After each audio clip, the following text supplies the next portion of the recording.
लालची आदमी की कहानी। एक नगर में एक लालची आदमी रहता था। अपार धन संपदा होने के बाद भी उसे हर समय और अधिक धन प्राप्ति की लालसा रहती थी। एक बार नगर में एक चमत्कारी संत का आगमन हुआ। लोभी व्यक्ति को जब उनके चमत्कारों के बारे में ज्ञात हुआ, तो वह दौड़ा दौड़ा उनके पास गया और उन्हें अपने घर आमंत्रित कर उनकी अच्छी सेवा शुश्रूषा की। सेवा से प्रसन्न होकर नगर से प्रस्थान करने के पूर्व संत ने उसे 4 दीपक दिए। चारों दीपक देकर संत ने उसे बताया, पुत्र, जब भी तुम्हें धन की आवश्यकता हो, तो पहला दीपक जला लेना और पूर्व दिशा में चलते जाना। जहाँ दीपक बुझ जाए, उस जगह की जमीन खोद लेना। वहां तुम्हें धन की प्राप्ति होगी। उसके उपरांत पुनः तुम्हें धन की आवश्यकता हुई, तो दूसरा दीपक जला लेना, जिसे लेकर पश्चिम दिशा में तब तक चलते जाना, जब तक वह बुझ ना जाए। उस स्थान से जमीन में गड़ी अपार धन संपदा तुम्हें प्राप्त होगा। धन की तुम्हारी आवश्यकता तब भी पूरी ना हो, तो तीसरा दीपक जलाकर दक्षिण दिशा में चलते जाना। जहाँ दीपक बुझे, वहां की जमीन खोदकर वहां का धन प्राप्त कर लेना। अंत में तुम्हारे पास एक दीपक और एक दिशा शेष रहेगी, किंतु तुम्हें न उस दीपक को जलाना है, न ही उस दिशा में जाना है। इतना कहकर संत लोभी व्यक्ति के घर और उस नगर से प्रस्थान कर गए। संत के जाते ही लोभी व्यक्ति ने पहला दीपक जला लिया और धन की तलाश में पूर्व दिशा की ओर चल पड़ा।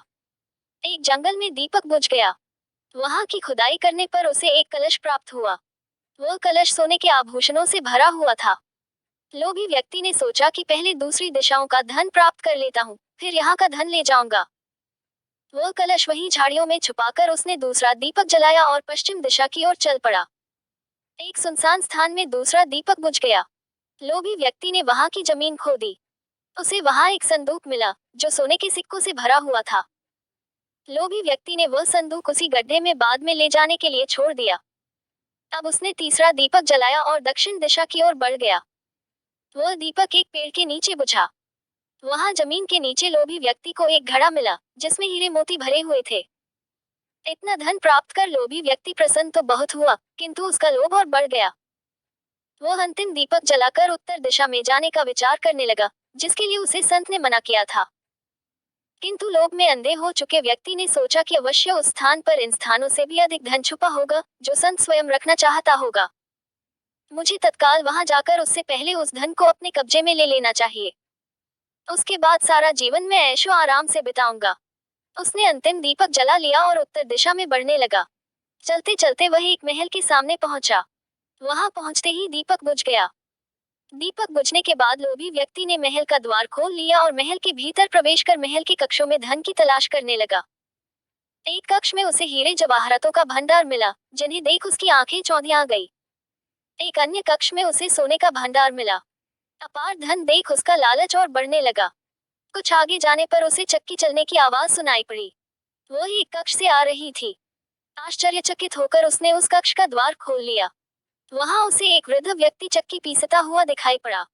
लोभी व्यक्ति ने उससे पूछा, यहाँ कैसे पहुंचे बाबा? क्या थोड़ी देर तुम चक्की चलाओगे?